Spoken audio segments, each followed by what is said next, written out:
রান্নার জন্য সব কিছু রেডি করে নিলে 2 চুলায় রান্না করতে বেশি সময় লাগে না। অল্প সময়ের মধ্যে 2-3 তরকারি ভাত হয়ে যায়। নমস্কার, আমি স্বপ্না। দেশ এবং দেশের বাইরে যে যেখান থেকে ভিডিওটি দেখছেন, আপনাদের সবাইকে অনেক অনেক শুভেচ্ছা। স্বপ্নাস ব্লগে সবার আমন্ত্রণ। 3 পদের মাছ এনেছেন: ইলিশ মাছ, চেওয়া মাছ, বাটা মাছ। ইলিশ মাছগুলো আলাদা করে রাখছি, এগুলো এমনিতেই ধুয়ে জল ঝরিয়ে ফ্রিজে রেখে দেব। আর বাটা মাছ, চেওয়া মাছ কেটে নেব। অনেকগুলো মাছ কাটতে একটু সময়ও লাগবে, তাই আজ রান্না করতে হয়তোবা একটু দেরি হয়ে যেতে পারে। সব কিছু রেডি করে নিয়েই তারপরে রান্না বসাবো। প্রতিদিনের মতো নতুন একটি পর্ব সাজানোর প্রয়াস করছি। আমাদের ঘরোয়া রান্নাবান্না, খাওয়া দাওয়া এইসব নিয়ে আশা করছি আপনাদের সবার ভালো লাগবে। তাই অনুরোধ রইল, পর্বটি প্রথম থেকে শেষ পর্যন্ত দেখুন। আপনি যদি আমাদের চ্যানেলে নতুন হয়ে থাকেন, সম্পূর্ণ পর্বটি দেখার পর যদি একটু ভালো লাগে, আমার অনুরোধ রইল চ্যানেলটি সাবস্ক্রাইব করে আপনার মূল্যবান মন্তব্যটি লিখে জানাবেন। ফেসবুক থেকে ভিডিওটি দেখে থাকলে পেজটি ফলো, লাইক, শেয়ার করে আপনার মূল্যবান মন্তব্যটি লিখে জানাবেন। যে কোনো গঠনমূলক মন্তব্য করতে পারেন, কোনো সমস্যা নাই। আমি আপনাদের সকল মন্তব্যের উত্তর দেব। বাটা মাছ এইভাবে কাটতে হয়। পেটটা যদি সোজাসুজি কাটা হয় তাহলে পেটের ময়লা বের হয় না। এভাবে করে কাটলে খুব সহজে পেটের ময়লা বের হয়ে আসে। আরেকটা মাছ কেটে দেখাই আপনাদের। কানটাও অর্ধেক করে ফেলে দিয়েছি। পুরোটা ফেলে দেওয়া যেত, কিন্তু দেখতে ভালো লাগতো না। এভাবে ফেললে মাছটা দেখতে ভালো লাগবে আর মাথাটাও খেতে ভালো লাগবে। ভিতরের ময়লাগুলো টেনে পরে ফেলে দেব ধোয়ার সময়। বাটা মাছের কানের ভিতরে মাটি থাকে, তার জন্য এটা ফেলে দিতে হয় সব সময়।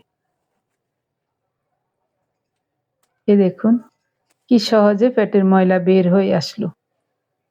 এগুলি হলো চেওয়া মাছ। একটা চেওয়া মাছ কেটে দেখাই। চেওয়া মাছ আমার খুবই প্রিয়, কারণ এগুলি নদীর মাছ, এই কারণেই আমার খুব প্রিয়। আমার বাবার বাড়ি নদীর পাশেই, তো আমরা ছোটবেলা থেকে এই চেওয়া মাছ খেয়ে আসছি। একটা স্মৃতিচারণ করি আপনাদের সাথে, হঠাৎ করে মনে পড়ল। আমার বাবা সরকারি প্রাইমারি স্কুলের হেডমাস্টার ছিলেন। তো পরদিন যদি রান্নার কিছু না থাকতো, রাতেই আমার মা বলে দিতেন কালকে কিন্তু রান্নার কিছুই নাই। তখন আমার বাবা খুব ভোরবেলা ঘুম থেকে উঠেই ঝাঁকি জাল নিয়ে নদীতে যেতেন মাছ ধরতে। ঘুম থেকে উঠেই আমরা দেখতাম আমার বাবা মাছ ধরে চলে আসছেন, অথবা ঘুম থেকে উঠেই শুনতাম বাবা নদীতে গেছে মাছ ধরতে। তখন আমরাও যেতাম, বিশেষ করে আমি যেতাম, আমার মনে আছে।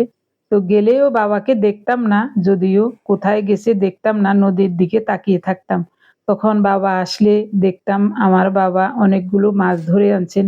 ওখানে থাকতো বেলে মাছ, চেওয়া মাছ, চিংড়ি মাছ, তারপর ট্যাংরা মাছ, মানে বিভিন্ন ধরনের মাছ থাকতো। নদীতে জাল ফেলে মাছ ধরা কিন্তু সহজ কাজ নয়। বেশি না, ধরুন হাফ কেজির মতো মাছ হলেই আমার বাবা চলে আসতেন।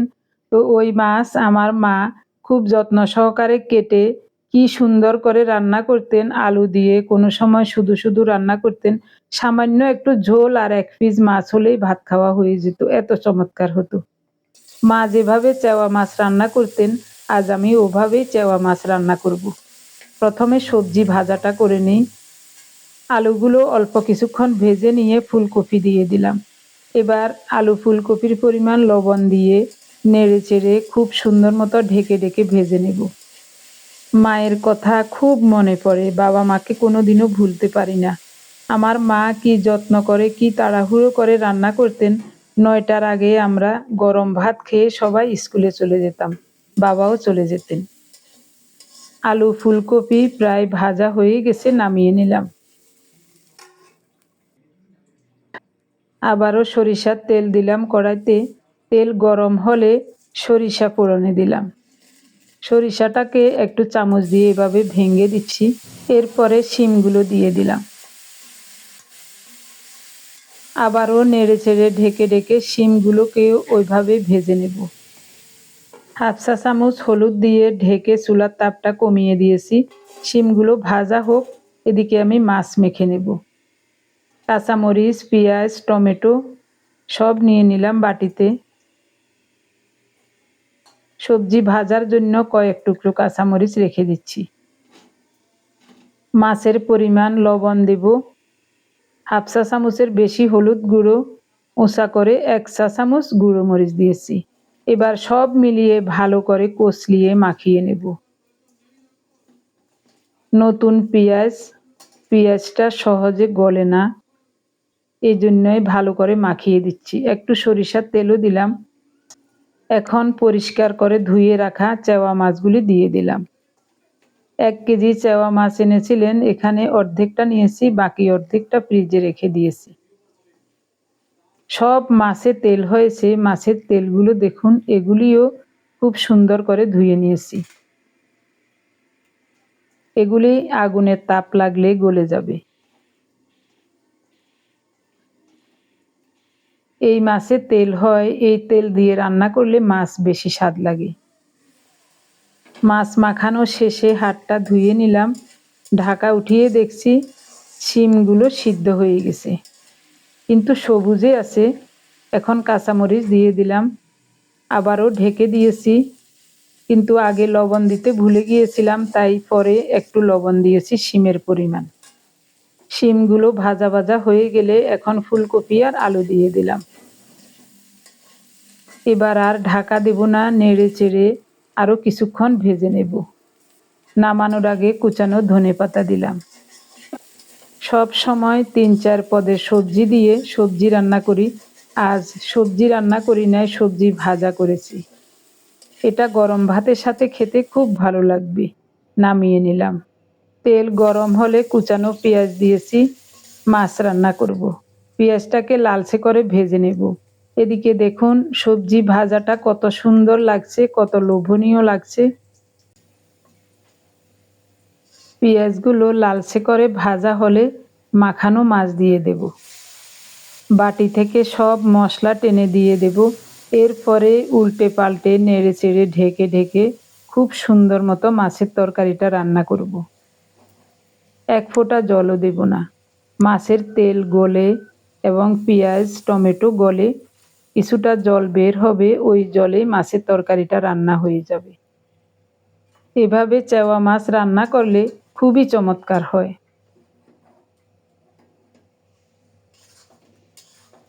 আমার মা তখন এভাবে রান্না করতেন।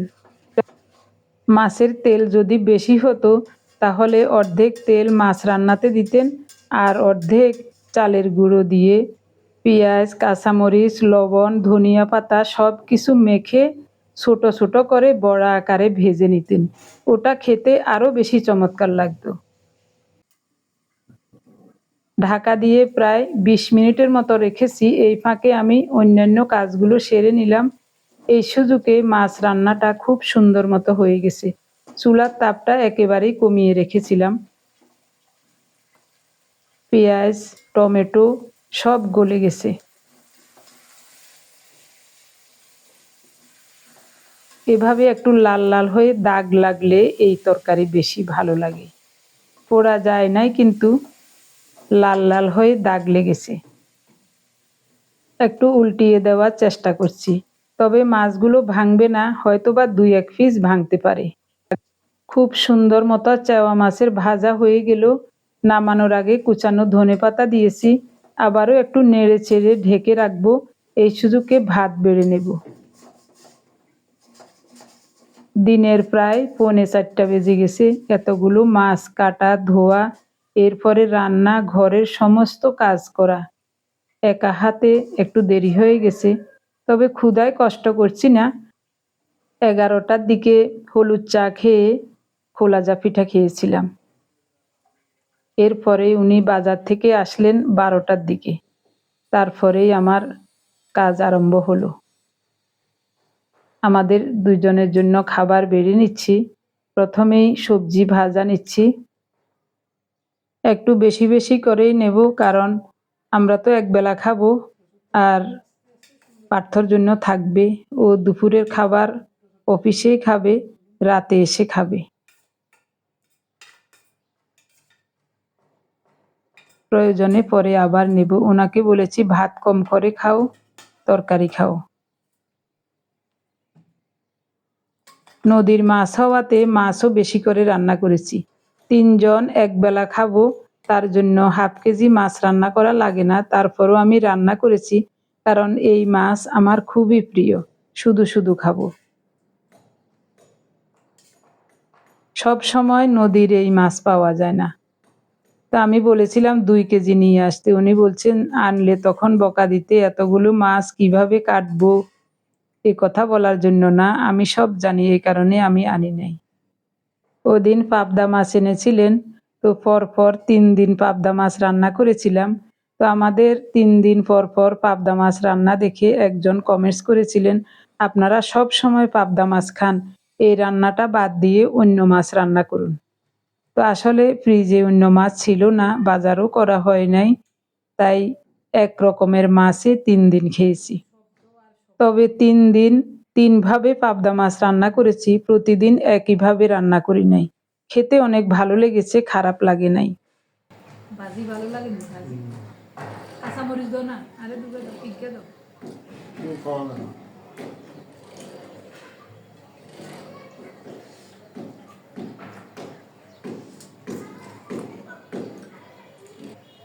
আমার প্রিয় ভাই বোন, বন্ধু স্বজন, আপনারা যারা প্রতিনিয়ত ভালোবেসে আমাদের ভিডিওগুলি দেখে যাচ্ছেন এবং ভিডিও দেখে সুন্দর ও গঠনমূলক কমেন্টস করে আমাকে কাজ করার শক্তি এবং সাহস জুগিয়ে যাচ্ছেন, আমি আপনাদের সবাইকে জানাই অজস্র অজস্র ধন্যবাদ, অভিনন্দন এবং কৃতজ্ঞতা।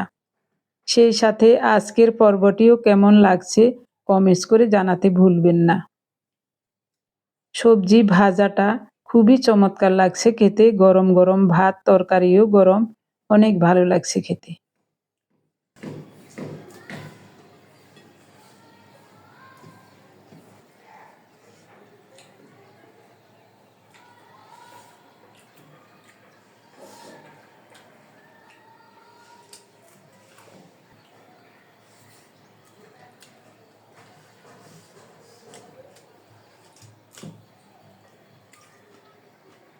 এরকম ভাজি আর একটু মুগ ডাল হলে দারুণ খাবো।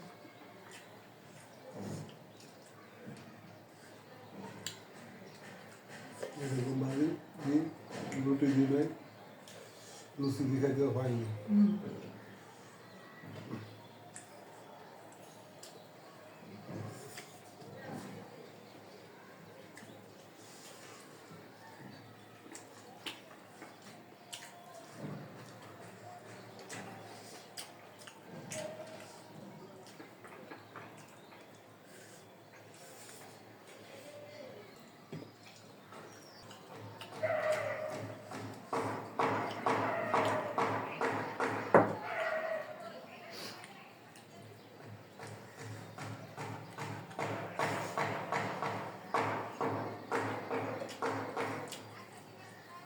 কেমন লাগে?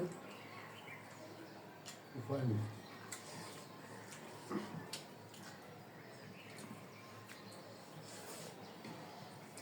এক ফোঁটা জলও দিন, আলাদা জল দিন। উমা উমা কি স্বাদ!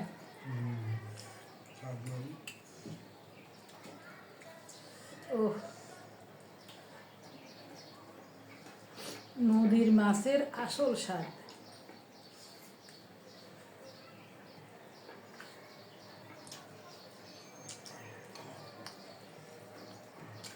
দুইটা রান্নাই খুবই চমৎকার হয়েছে। আমার প্রিয় ভাই বোন, বন্ধু স্বজন, গতকালের ভিডিও দেখে আপনারা যারা সুন্দর এবং গঠনমূলক কমেন্টস করেছিলেন, আমি আপনাদের সবার নাম খাতায় লিখে নিয়েছি। ভিডিওর শেষ প্রান্তে আপনাদের নামগুলি বলতে আমার কাছে খুব ভালো লাগে।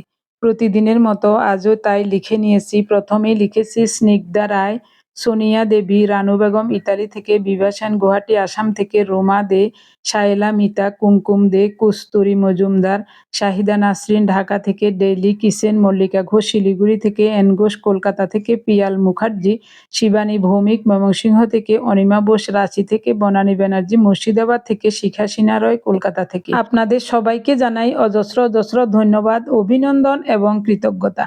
যদি কোনো সমস্যা না থাকে আপনারা কে কোথায় বসে আমাদের ভিডিও দেখে কমেন্টস করছেন জানাবার অনুরোধ রইল। আমার এটা জেনে ভালো লাগবে যে আমাদের ভিডিও কত দূর যাচ্ছে, কোথায় কোথায় বসে আপনারা আমাদের ভিডিওগুলি দেখছেন।